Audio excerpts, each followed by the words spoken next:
विष बलय ब्रह्मपुर सहर सरकारी कटकणा को बेखातिर कटकणा परे भी पड़ी कुड़ पॉलिथिन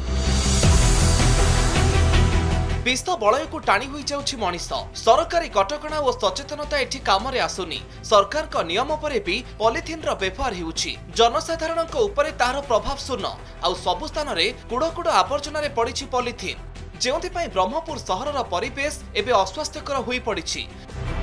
माटी रे पॉलिथिन मिसी पारेनी सबुठी पड़िबा द्वारा निरीह पशु माने खाद्य अन्वेषण रे सेगुडी को खाई संक्रमित हेउछंती बारंबार लोकन को एने सचेतन करा जाउथबा बेले ना लोके सचेतन हेउछंती ना कोनोसी कड़ा कार्यानुष्ठान ग्रहण हेउछि परिवेश दिन को दिन अस्वास्थ्यकर Hebare लागिछि। Polythene is most pollution कहीं पॉलिथिन देखो माटी भीतर रहिले से 200 वर्ष पर्यंत नष्ट हो पाए जदि माटी भीतर रहे गोटे गछ लगे चेर भी जीव ना तार बेन सहित लगातार भाव धरपकड़ निजे निजे समस्ते समस्त को अवेयर कर सजाग होमें परिवर्तन से भाया भाव आसब। पॉलिथिन को गत 5 वर्ष तले बैन करा जाइतिला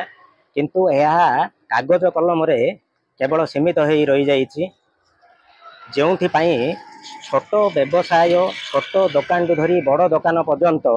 पॉलिथिन व्यवहार करुछंती जा फल रे निरीह पशु पक्षी माने आर शिकार होउछंती।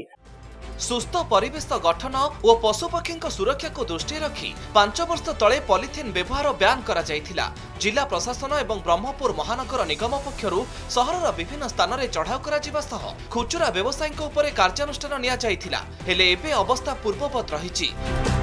एबे पॉलिथिन प्रस्तुत कारखाना बंद करने को दाबी होतबा बेले खूब शीघ्र पुणी थरे कार्यानुष्ठान ग्रहण करा जिबाको मिलिछि प्रतिश्रुति। परिवेश तथा विश्व प्रति भारी विपद सृष्टि करछि याकू दृष्टि रखी राज्य सरकार एवं प्रशासनिक अधिकारी माने याकू किछि वर्ष तले बैन करथिले से बैन रो किछि मूल्य रहने वास्तवतः पॉलिथिन जोटे प्रोडक्शन होछि से क्षेत्र रे पॉलिथिन बैग गुडी को बंद करा पड़े या परवर्ती समय रे सेतमे हमें पदक्षेप नेबु पॉलिथिन रोकिया सेतमे स्क्वाड गठन करी हमें पदक्षेप नेबु। परिवेश को विषाक्त करुथुबा पॉलिथिन मनुष्य शरीर पई अनेक क्षतिकारक एपरिक परिवेश को संपूर्ण दूषित करुथुबा बेले एबे पुणी थरे पॉलिथिन व्यवहार उपरे कटकणा लगाजिबा जरूरी होई पड़िछि।